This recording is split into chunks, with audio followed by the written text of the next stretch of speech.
All right, welcome back, guys. Coming back to bi-weekly episodes here on First and Goal Podcast. I'm Jacob. I'm joined with Sam. Sam, how are you doing? Pretty good. I can't wait for Thursday. Yeah, so Thursday we'll probably record during the draft. Not exactly a live reaction show, but you'll probably hear us through about 8 to 8:30, 8:45 Central Time. So I would imagine that takes us through probably the first half of the first round. So Friday morning, you guys will hear our reaction. Maybe we'll do a Sunday show, a little bonus show, just to recap our team's drafts as well as like teams drafts that we thought went well, went poorly, and so on. But let's go on to this show. So Sam, take it away. This is all you today, really. Okay. So the first thing we're going to talk about is our thoughts on the three kind of elite wide receivers, all planning on either holding out or requesting trades because they are on the last year of their contract. And they are all second or third round picks. I think second round picks. And Terry McLaurin, AJ Brown, and then also Deebo Samuel. Yeah, so I mean, I have been slammed at work, so I didn't even know about the McLaurin one yet. Obviously, I knew about Deebo. He's going to have some suitors there. Sounds like John Lynch doesn't want to trade him, from what I'm able to see. It's going to be hard. I feel like for a team to trade up for him, it's going to be what is their value versus what is the 49ers value. The 49ers value is going to be way higher than what I think any team will be willing to give up for a wide receiver that realistically has had one productive season while also having a lot of injuries in the past. For AJ Brown, I think it's a little bit different because Tennessee is in cap space hell. And I think they kind of know that Tannehill's not the future. So for them, it's a little bit different because there's the possibility that they could be possibly freeing up a lot of cap space or going after a big time quarterback, maybe like a Baker Mayfield, if you think he's better than Tannehill. I don't know how that deal would all end up working. I'm sure it'd be like a 3-team, 4-team type deal that would have to get all done. But that's completely from my brain and no one else's. As for Terry McLaurin, I don't know. I think he's just going to hold out. Yeah, so I think the one that has the best chance of him staying with the team from what I've heard is Terry McLaurin and AJ Brown for sure. I guess Deebo, just the way the 49ers were using him last year, we're a hybrid wide receiver running back. He told the team he does not want to do that anymore.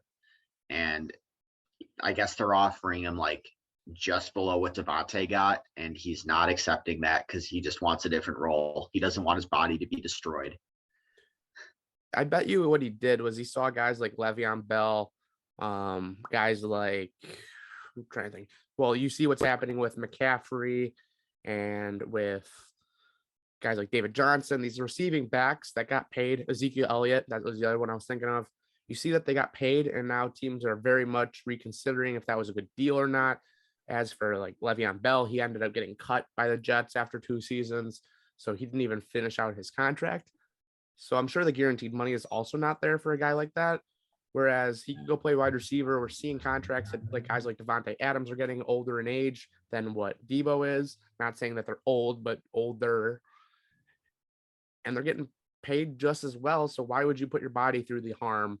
As well as I don't think he likes San Francisco. I think he's more of an East Coast guy. I don't think he wants to be out there anymore. Yeah, I mean, it makes sense because for wide receivers, you're way more likely to get that second contract compared to a running back wide receiver hybrid. Like you were saying, the Lev Bells, the Ezekiel Elliott's, the Dalvin Cooks, they're not going to get that second massive payday. They're going to get a small contract because their bodies have been put through hell running up against and hitting like 300-pound men, going full force at them, or a linebacker trying to take their head off. Right. So But for Deebo, I think he just wants a change in scenery just in general. I don't think this has anything to do with the money. I don't think it ever did. I think it just is about how they're using him, where he is. It's weird. I kind of see the Carolina Panthers being a big front runner for him. From what I heard is the Jets have made an offer, possibly. I think it was the Jets or the Falcons. Yeah. Have made an offer with, I guess I think it was the Falcons might have included their 8th overall pick for him. This is And a I guess team the that Jets also are in just on him got Kyle too, and Pitts they in the top might. 5. What? It's a team that just spent a top 5 pick on a tight end too. Yeah. And then, I mean, me personally, if there's a team up north needs a receiver, if they were to trade for any of them, I'd want Scary Terry. I think Scary Terry's the best out of those 3. He's put up production with no quarterback play. He's had Taylor Heineke, Ryan Fitzmagic, Alex Smith. Alex Smith as his quarterbacks in his career, and he's putting up 1,000 yards a season. I think he's by far the best of those 3. And I'd put AJ Brown in the middle there. I think Debo, granted, he had a great season last year. He put up unprecedented numbers, but it's one season.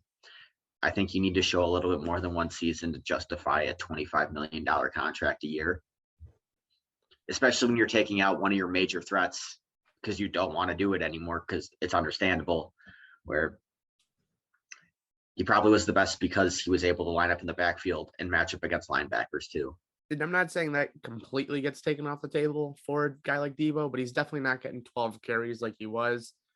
He might get 1 or 2, might get 1 every other couple weeks. Maybe you use him more in the playoffs when you just need him to have the ball, but he's going to a playoff team. I would love to have him as a Bear. There's no chance.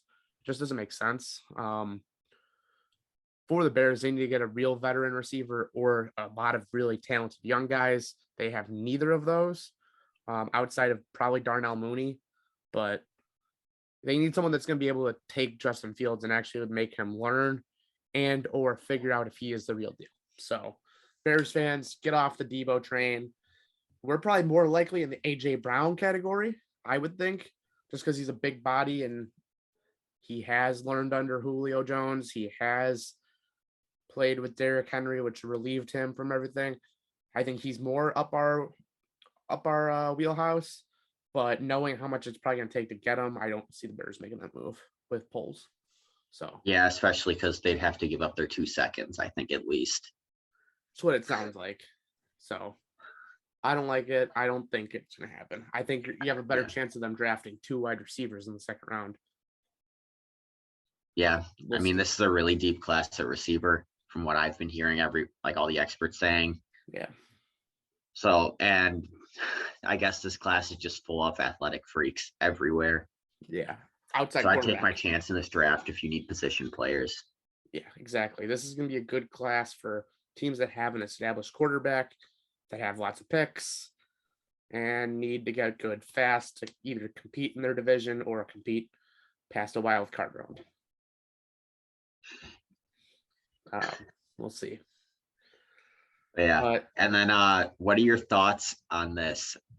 So this came out yesterday with the Packers, I guess, discussing Darren Waller with the Las Vegas Raiders, not the Oakland Raiders, ESPN. Yeah, that was stupid. But yeah, Derek Carr said there's no chance that they're trading him. I guess they tried to make Waller part of that deal. The NFL didn't allow it the first time around. Essentially, what it sounds like is everything they got for Adams would get traded for Waller. Oh, I wouldn't do that then. There's no chance I'd trade a first for Waller, a 30-year-old tight end. No, it was definitely the first was definitely included. It might be the Packers first and not the Raiders, but I wouldn't do that. I think the asking price is really high for the Raiders. Yeah, but the reason they couldn't do it is because you can't trade a franchise tagged player for another player. Yeah. I don't know. I mean, if the Packers give up a first round pick, that's, I feel like, par for the course at this point and the bad decisions that they have been making. So I would love it as a Bears fan. I know it'd be hell to watch for a year or two, but after that, it just continues to screw over the future of this team. Yeah. So as a Bears fan, you should want that to happen almost, because we're not winning this division anytime soon. So that's my take on it. Yeah. And then, I mean, another one kind of in the NFC North, is Robert Quinn finally on the move? God, I hope so. I don't even care what they get for him. What I saw last weekend was that there's talks that it was going to be Robert Quinn and possibly I'm trying to think of what it was. It was Robert Quinn and a 4th-round pick to the Giants for Condavious Toney and a 5th, I think. Which, if that's the deal, then we take that 10 times out of 10. That's my thought on it. Yeah. I guess the Packers were also interested in Tony just because they were interested in him last year, but he went off the board at 20. I don't know. You might be able to get him for, dare I say, like a mid 3rd round pick Yeah. this season, just because he's had off the field issues. He's also, from what I've heard, had a little bit of commitment issues. Granted, we're not in these, we don't know what's going on, but that's just what we're hearing from the media is that he's had commitment issues, like with the team and like football in general. Yeah, I feel like, I mean, this isn't really on this topic, but it is. For the Bears, if you were to do a mock draft, everything should be thrown out the window immediately because we don't exactly know what picks we're going to have until that Friday. Because there's a couple names that could be moved. You could be talking about Robert Quinn. You could be talking about David Montgomery. You could be talking about Nick Foles. Who knows what his value could be? There's 7. Yeah, I mean, like there's gonna be some day 3 picks probably coming the Bears' way. I've seen people projecting that they could have as far as 11 picks in this draft when it's all said and done. They'll likely trade back, it sounds like, from that 39th pick overall. So we'll see what happens. I think there's a lot of open doors for the Bears, and based on the fact that they haven't done anything in free agency, makes me really think that they're trying to gather more picks. So throw all mock drafts out the window, which is, I know, our next topic. So if we were going to go team by team for our team, so obviously me being the Bears and Sam being the Packers. For the Bears, I'm not even going to say names. I'm not going to say positions. You just got to draft the best player available outside of a quarterback because this team has so many holes that you just need to fix them all. I'll guarantee that we will get a wide receiver in the 2nd round somewhere, though. Yeah. And who knows? They might even have to move up for one if they want him. Just because I think there's going to be a run of wide receivers. I think in that 22 to about, or that like 15 to 22 range, I think there's going to be a run on wide receivers in there. The player that I keep hearing is George Pickens from Georgia, I believe it is. I keep hearing that he could be there come Bears pick. Yeah, I mean, he's coming off that ACL injury. Mechie's another real name to watch from Alabama.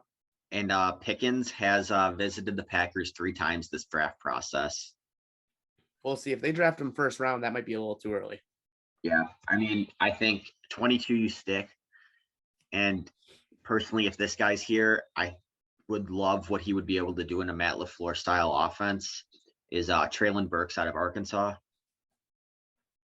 I mean, from what I've seen, at least the highlight tape, which it's highlights, they kind of used him like how the Packers tried to use Devontae last year, where he's coming around on jet sweeps. He's doing like the little bit of bubble looks. You can have kind of him more as your possession wide receiver, Lazard kind of in between, and then Sammy Watkins more of that deep threat. Granted, I think you do need to get some speed. Matt LaFleur to come out instead. He wants speed, but I think you can get speed late in this draft. Like a guy like Romeo Doubs or a Jalen Tolbert. We'll see. I think you can use in that 3rd, maybe late 2nd round pick. But I think there's going to be a lot of moving around, especially for I think the teams in the NFC North, with 2 of them having 2 1st round picks, 2 of them having 2 2nd round picks. There's gonna be a lot of movement. This division could easily go from being one of the worst divisions of football to one of the best.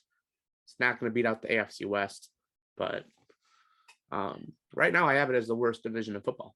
So I think that could easily change. Even worse than the NFC least. NFC East. Yeah. Yeah. They get 2 playoff teams out of that division, at least. Eagles and Cowboys are playoff teams.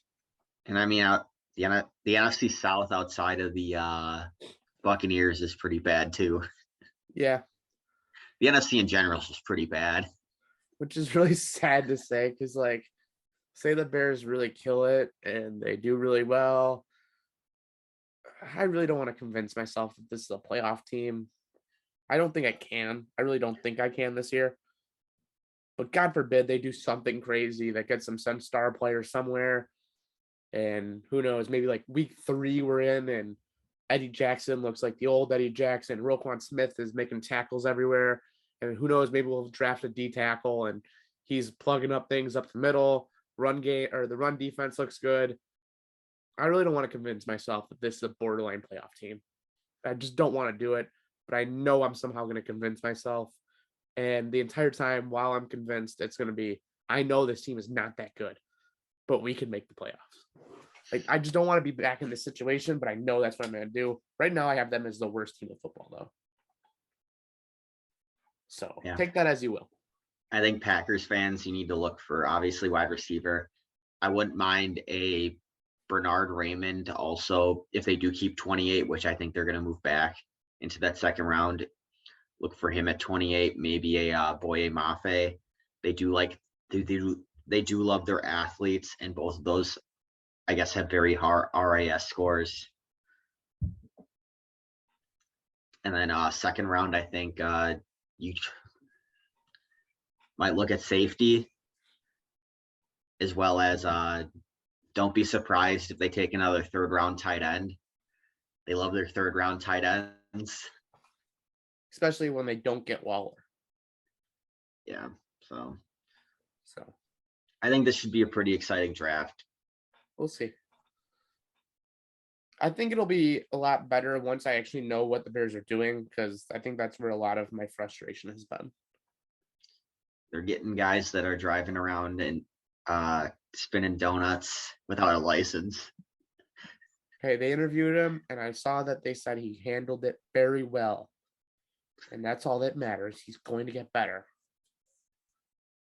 No need to get him a license. He doesn't have a license, but he's doing donuts in parking lots with his kid in the car that he owns with no license.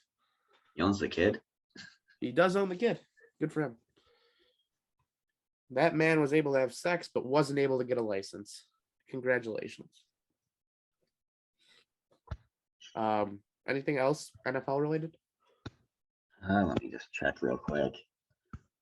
Not really. I think it's just mainly draft. And you said, yeah, you haven't been able to follow the draft much. So I haven't been able to follow anything outside the UFC.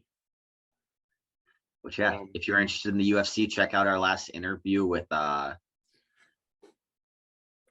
Petrosky. Wow, good.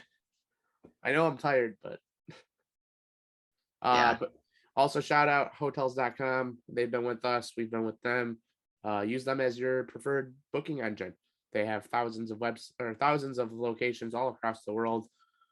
So they can make your search for a new hotel on your next trip easy and simple. Go to hotels.com or go to Winners Only Club and click on the hotels.com logo. Also, shout out to our friends at The Swap. It's a digital media company that covers NFTs, the cryptocurrencies, anything that you want to learn about. Go over to The Swap's Discord in our bio and make sure that you click it, get joined in. It's free, and they'll tell you where to put your money in. And generally, they have been pretty accurate. So if you want to get some free money, go over to The Swap. And then also, if you guys are watching this on YouTube, please like and subscribe. Tell your friends, share this regardless of what platform you're listening to, and make sure that we can get some more viewers. That'd be great. I think that's it from me. Yeah. Hopefully we can come back on Sunday and give you guys our reaction to at least the Packers and Bears and how we thought they did. I'm sure I'll be pissed off about at least one pick in that first round from Goody, but trust the process. And yeah, that's everything for me. See you guys next time. Ryan and Matt are our football guys.